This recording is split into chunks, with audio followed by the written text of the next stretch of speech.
1 year ago today, August 30th, 2023, I overcame a series of self-inflicted wounds and somehow, kicking and screaming, managed to close on a house I purchased in Coram. Join me for the story.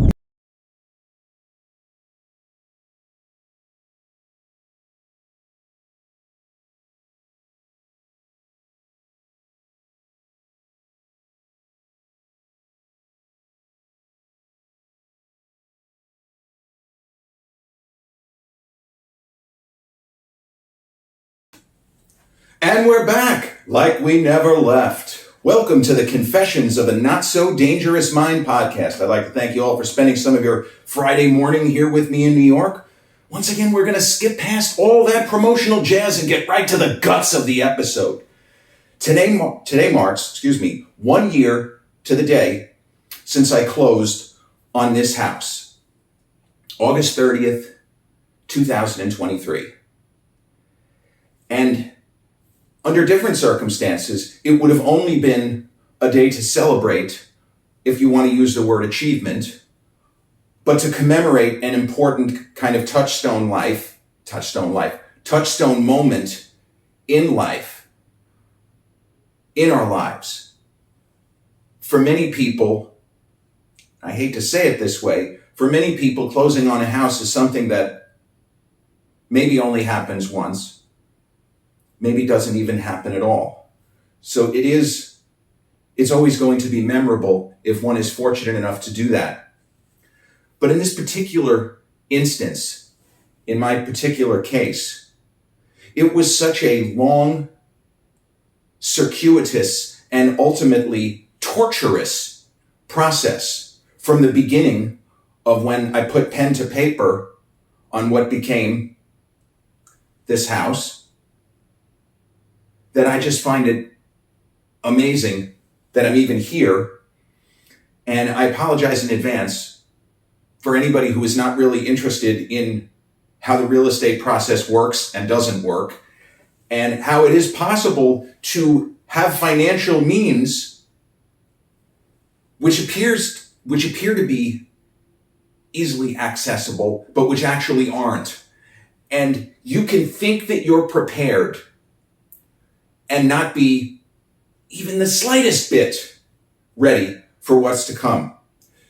From a certain perspective, this episode is a cautionary tale that I only ended up here because I received a series of lucky breaks in the 11th hour, because there were people in one specific instance who I had just met that went all out on my behalf.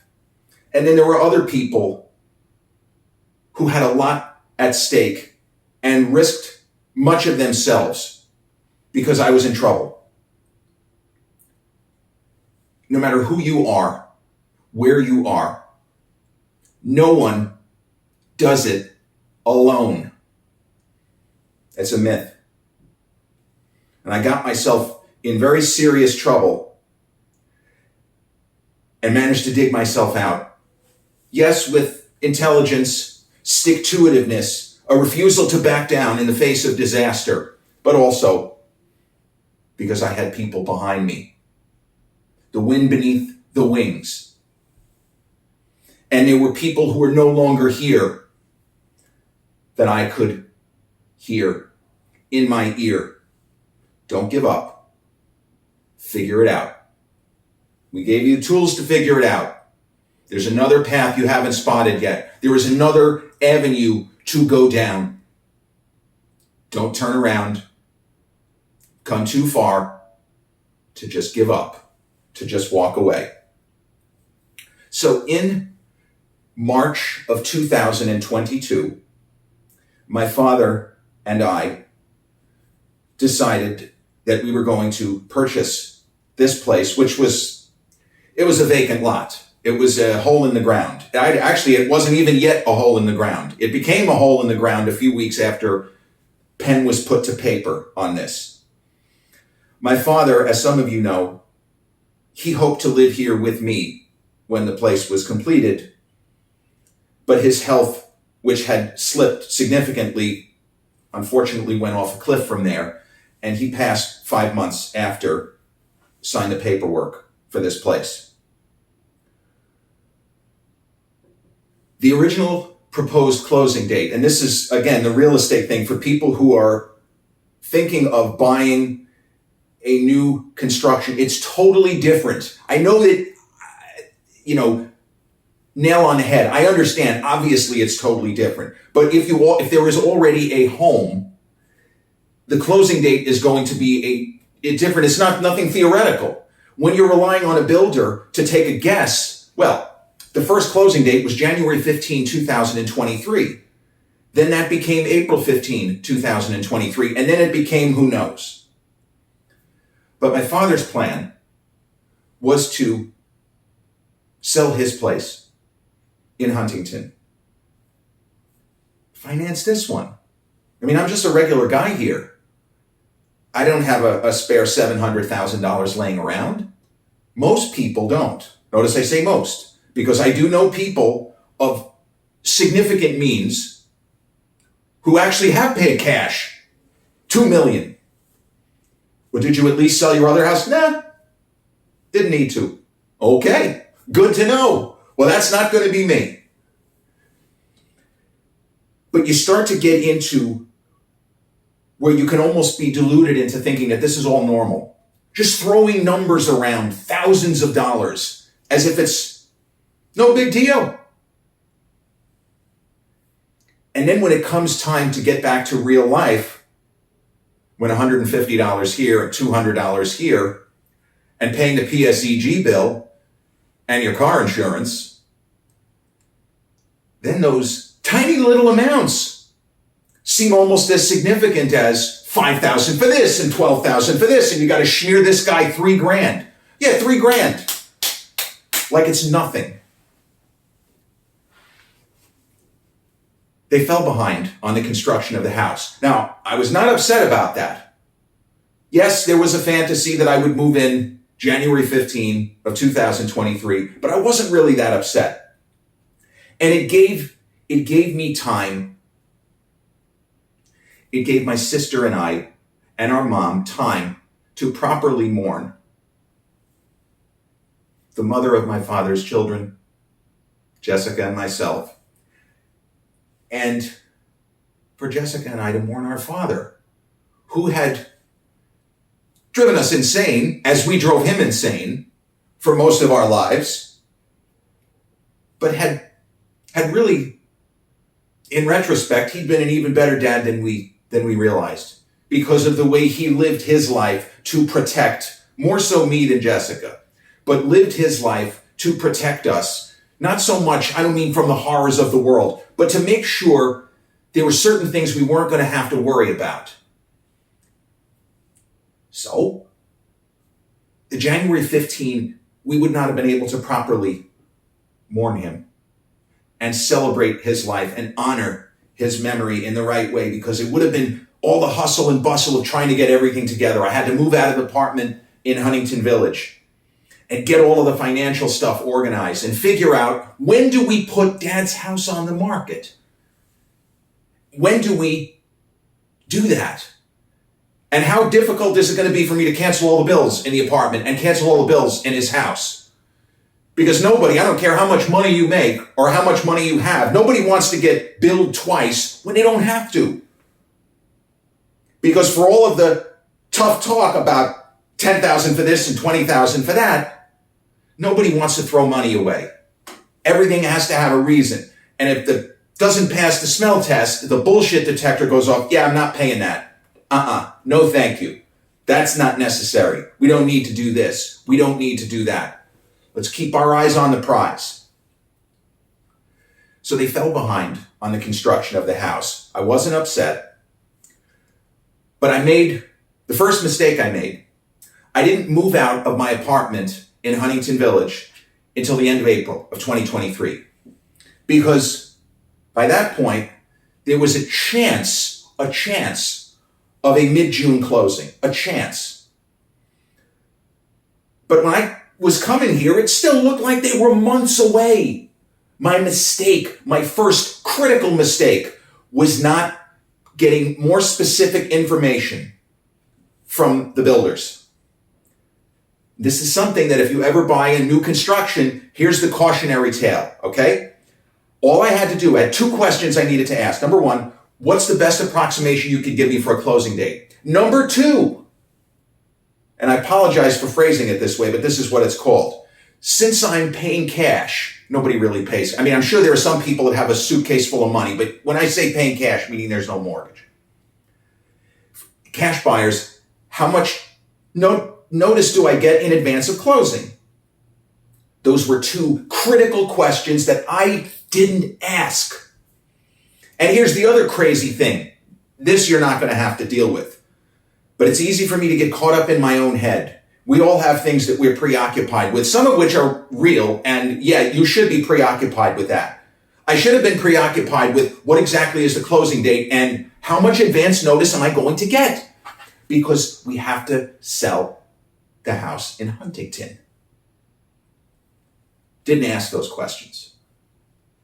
The other thing was, I was worried that if we sold the house in Huntington too quickly, and this place wasn't going to be ready till Labor Day, horror of horrors, I was going to have to live in Fort Lauderdale with my mom for a couple of months. Now, I love my mother, and I actually enjoy South Florida. I enjoy vacationing in South Florida.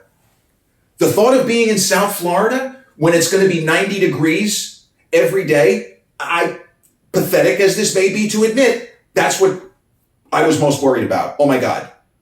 Holy shit.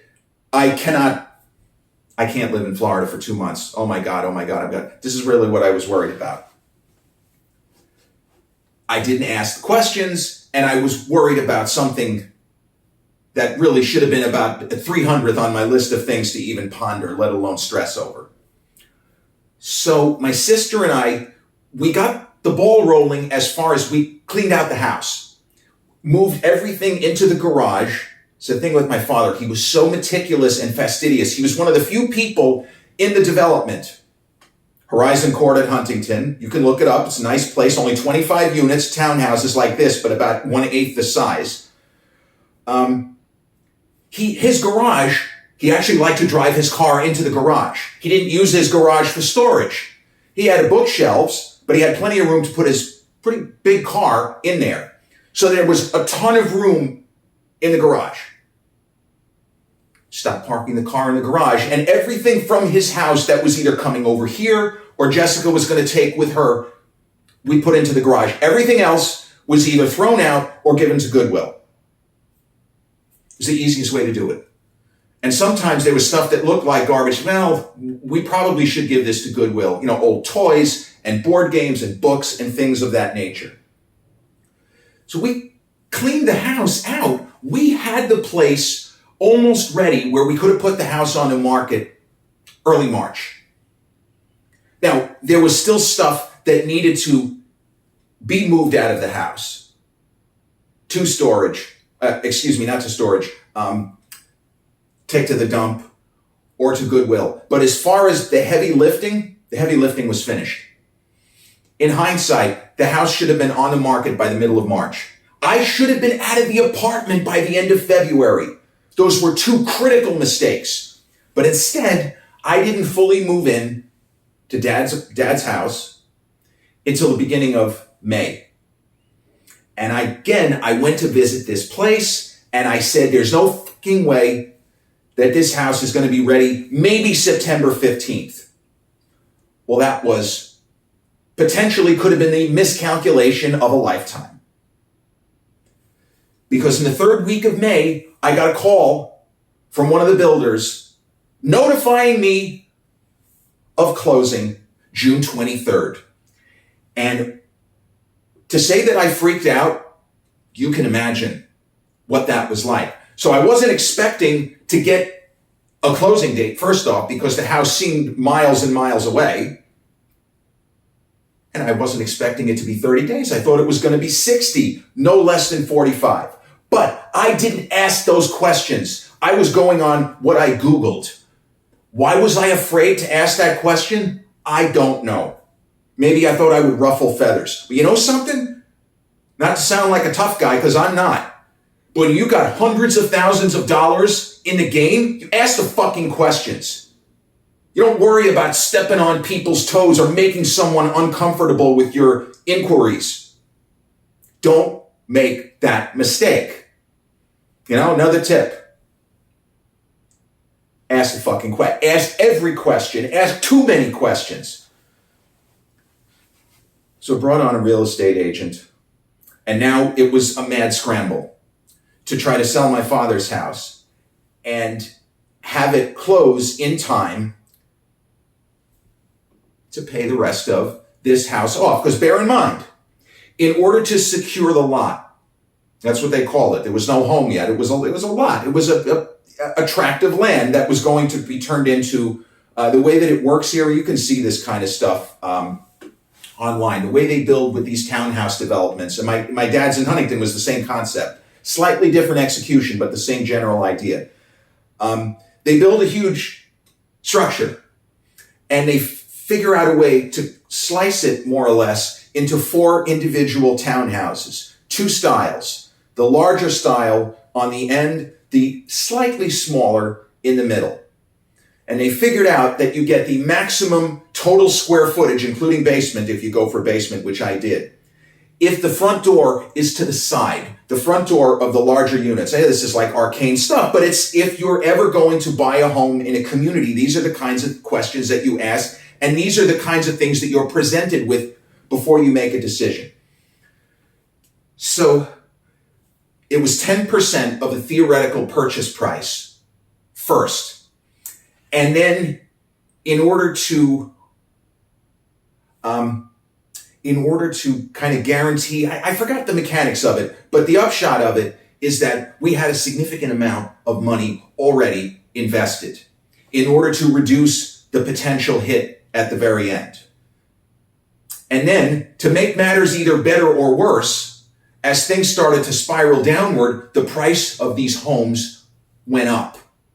So then you start playing a game, you can really drive yourself crazy, where you say, here's the amount of money that I'm already in for, and the same model is now going for $50,000 more. The sticker price is up 50 from when I put pen to paper. We can't fuck this up. There is way too much equity.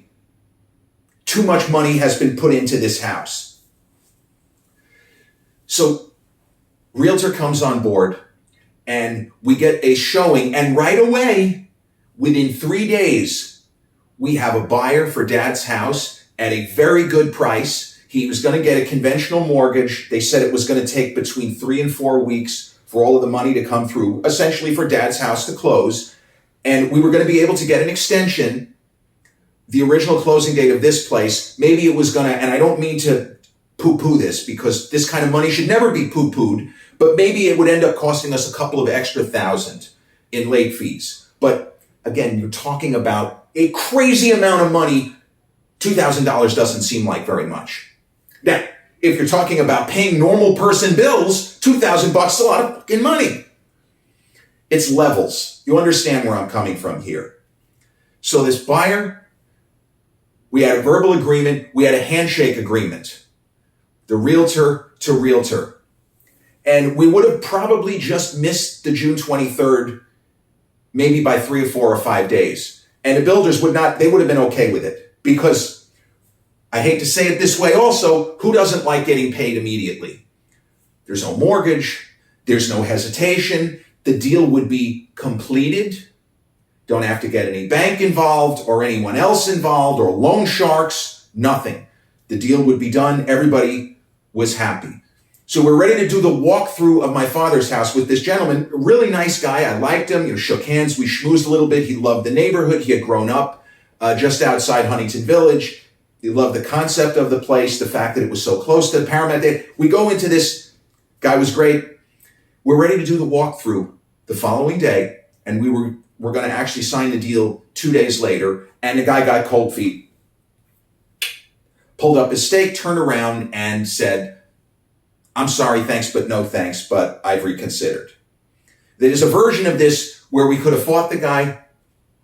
We didn't have that kind of time. Matt Damon in the movie Rounders, usually I just wait for Teddy to fall over. I just let him keep chewing his Oreos until he's dead broke, but I don't have that kind of time. I got to take advantage. No, we didn't have any time.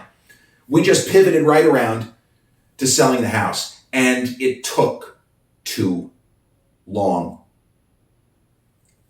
And so you start getting hit with fines, and you start to reach a point where theoretically the builder can say, you're in default.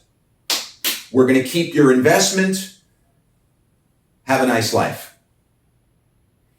And I was told a little bit after the original closing date, you've reached the end of the road here.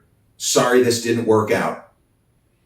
We got to try to negotiate a buyout. We'll see how much of your investment you can get back. Maybe you'll get 50% back. Maybe not.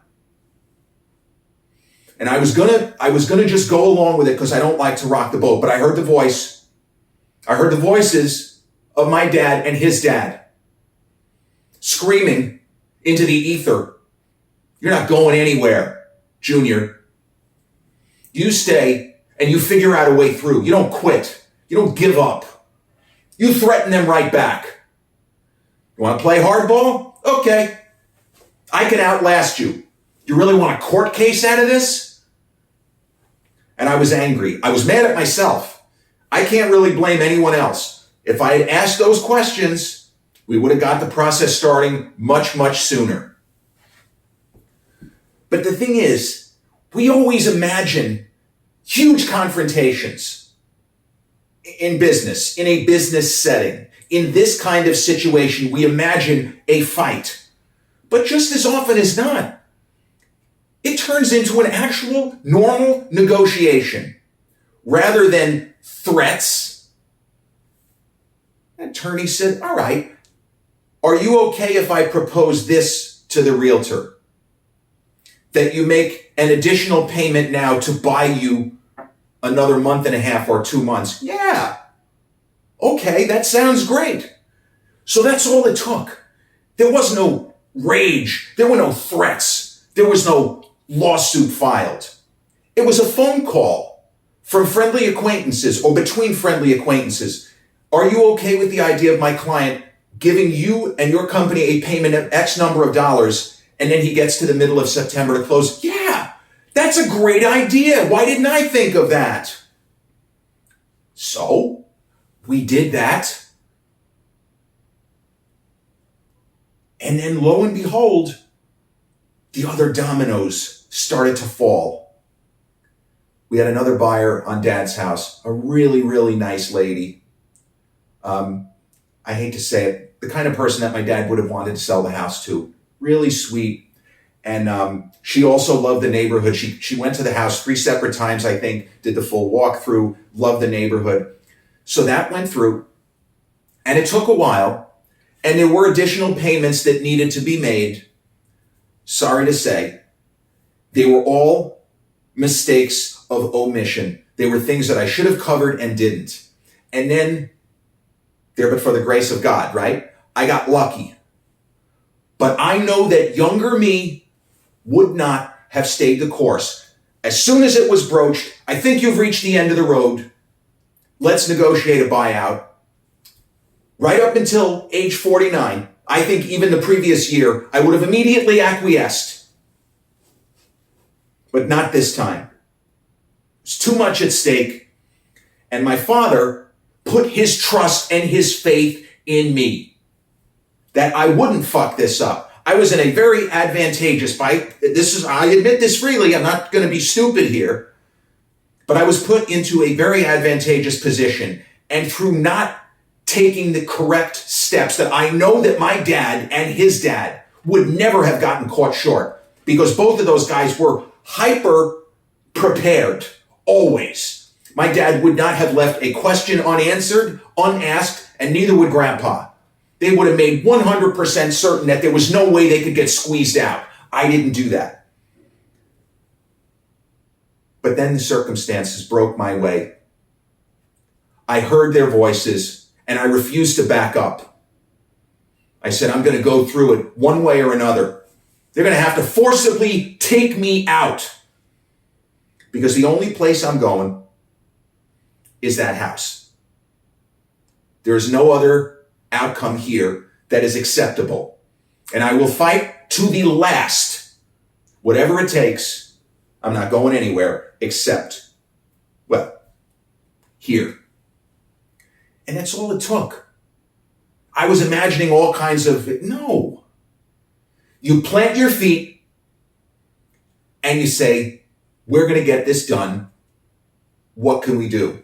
You know, the customer is always right. What can we do? How do we get this done? And the sale of Dad's house came through. And on August 30th, 2023, in what I had expected to be a contentious situation, was not. It felt like champagne corks popping. And it's like, I still have a little bit of the old mindset where I'm expecting the other shoe to drop. I kept thinking something was going to go wrong because so many things had gone wrong. Almost all because of me. But I was waiting for something to go wrong. And about a half hour into the closing, and they brought a little bag for me with all of the appropriate keys and the gate passes and the mailbox key and all the information and the house key. When they slid that bag over to me, I felt a genuine sense of happiness from the other side. They were happy that we were able to do it. Again, imagining that everybody on the opposite side is nefarious and they're out to get you. No, they're just business people. And ultimately, somebody who builds a house, it's not that much of a stretch to say that they take pride in their work. And they want the person who bought the house to be able to actually move in. That was as big of a relief as I had ever had. And when I left the meeting and I got in the car, because even though Dad's house had closed, I still had plenty of time to move out. That was another thing that the woman who purchased it, she was so nice about it. She said, don't worry about it. You take your time. I won't be moving in until the first week of November. So that allowed me to slowly move my stuff over here. And I hate to even say this, but I saved probably $4,000 or $5,000 on the movers because I made literally between 20 and 30 trips cramming the car with as much stuff as possible. That's how you do it. Just because you spent tens of thousands of dollars on XYZ doesn't mean you need to spend $5,000 on movers. I got out for less than $2,000. And there's no way that it would have been much less than 7 or 8 if I had not slowly moved over. Now, the other part of the story of a year ago today, on my way back to Dad's after the closing, I was crying. And I was talking to Dad and Grandpa. And I felt like I don't want to say for the first time, but I felt certain that both of them would have said, you did good, Junior. That's how you do it. You're faced with seemingly insurmountable obstacles. What did you do? Did you turn around? No, you faced them. You didn't allow yourself to get defeated. You may have felt defeated, but you acted like somebody who knew that ultimately it was going to work out. And that's exactly what happened. And here I am a year later. I ended up going to see Bruce Springsteen at MetLife with my cousins Max and Scott and Scott's family, Ariel and Harrison and Cecilia. You want to talk about the most action-packed day in a good sense of my entire life? August 30th, 2023, a year ago today. The concert was fucking incredible. Bruce was amazing. He was up there for 4 hours. I don't know where he gets the energy from, but it was an extraordinary concert. And maybe the most extraordinary day of my now 50 and a half years on terra firma. On this day, 2023, closing time. The song by Semisonic, right? Closing time. This has been episode 293 of the Confessions of a Not So Dangerous Mind podcast. I'd like to thank you all for spending some of your Friday morning with me here in New York. If you check out this episode on the YouTube channel, haven't done so already, please click like, subscribe, comment, share, turn on those notifications. Or if you catch this episode on the audio platforms such as Podbean, iTunes, Spotify, Amazon Music, or the others in which we're hosted, same general rule applies. Click like, subscribe, share, and turn on those notifications. I'll be back with a new episode real soon. Till then, don't stop nothing. Peace.